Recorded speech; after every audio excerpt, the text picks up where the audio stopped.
कांग्रेस और आरजेडी ने न केवल बिहार के सम्मान को खतरा है, बल्कि बिहार की पहचान को भी खतरा है। आज सीमांचल और पूर्वी भारत में घुसपैठियों के कारण डेमोग्राफी का कितना बड़ा संकट खड़ा हो चुका है। बिहार, बंगाल, असम, कई राज्यों के लोग अपनी बहनों बेटियों की सुरक्षा को लेकर चिंतित है। इसलिए ही मैंने लाल किले से डेमोग्राफी मिशन की घोषणा की है। लेकिन वोट बैंक का स्वार्थ देखिए, कांग्रेस, आरजेडी और उसके इकोसिस्टम के लोग घुसपैठियों की वकालत करने में जुटे हैं, उन्हें बचाने में लगे हैं और बेशर्मी के साथ विदेश से आए घुसपैठियों को बचाने के लिए ये नारे लगा रहे हैं, यात्राएं निकाल रहे हैं। ये लोग बिहार और देश के संसाधन और सुरक्षा दोनों को दांव पर लगाना चाहते हैं। लेकिन आज पूर्णिया की इस धरती से मैं इन लोगों को एक बात अच्छी तरह समझाना चाहता हूं। ये आरजेडी कांग्रेस वालों की जमात, जरा कान खोल के मेरे बात सुन लो। जो भी घुसपैठिया है उसे बाहर जाना ही होगा। घुसपैठ पर ताला लगाना एनडीए की पक्की जिम्मेदारी है। जो नेता बचाव में खड़े हैं, जो घुसपैठियों को बचाने के लिए मैदान में आ जाए, मैं जरा उनको चुनौती देता हूं।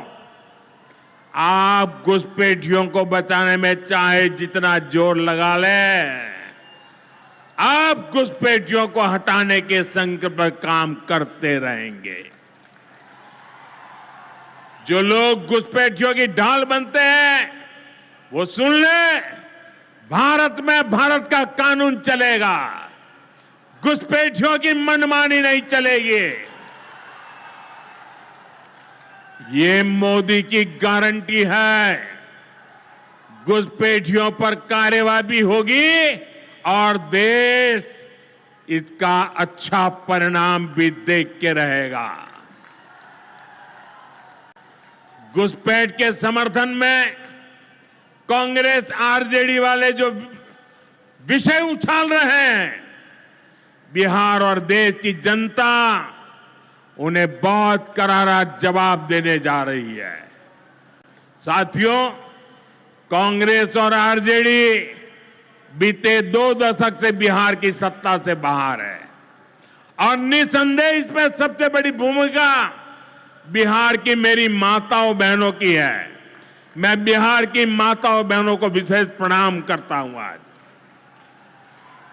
आरजेडी के दौर में खुलेआम हत्या, बलात्कार और फिरौती जैसे अपराधों की सबसे बड़ी भुक्तभोगी बिहार की मेरी माताएं बहनें, यहां की महिलाएं थी। डबल इंजन सरकार में वही महिलाएं लखपति दीदी और ड्रोन दीदी बन रही है। ड्रोन दीदी बनाने का काम आज हम कर रहे हैं। सेल्फ हेल्प ग्रुप्स के जरिए महिलाएं इतनी बड़ी क्रांति कर रही है। खासकर नीतीश जी के नेतृत्व में यहां जीविका दीदी अभियान की सफलता को अभूतपूर्व रही है। पूरे देश के लिए बिहार प्रेरणा है।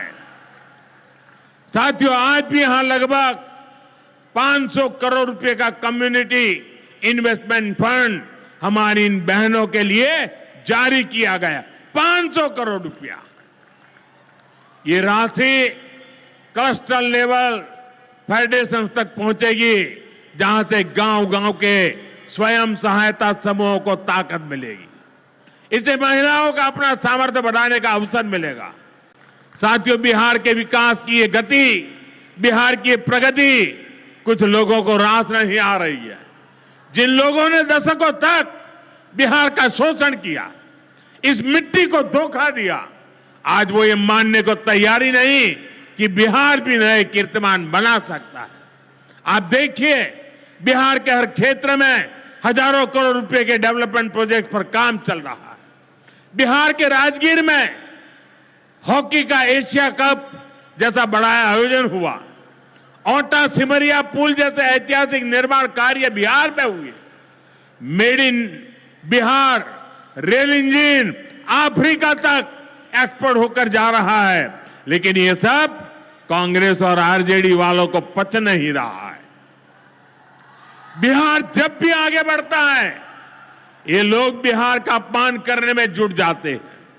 अभी आपने देखा होगा, आरजेडी की सहयोगी कांग्रेस पार्टी सोशल मीडिया पर बिहार की तुलना बीड़ी से कर रही है।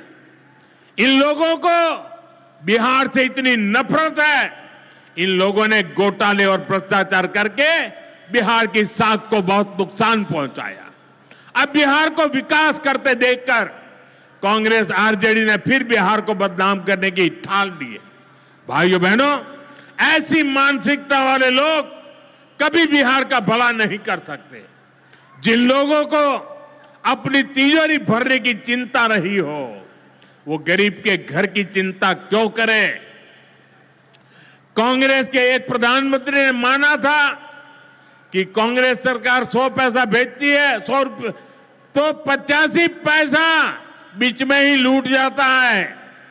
आप मुझे बताइए, कांग्रेस आरजेडी की सरकार में सीधे गरीब के खाते में पैसे आ पाते थे। लालटेन जला करके वो पंजा उस पैसों को हाथ मारता था और 85 पैसे मार लेते थे। कोरोना के बाद से ही हर गरीब को मुफ्त राशन मिल रहा है। क्या कांग्रेस आरजेडी की सरकार में आपको मुफ्त अनाज मिल पाता क्या? आज आयुष्मान योजना की वजह से हर गरीब को 5 लाख रुपए तक मुफ्त इलाज की सुविधा है।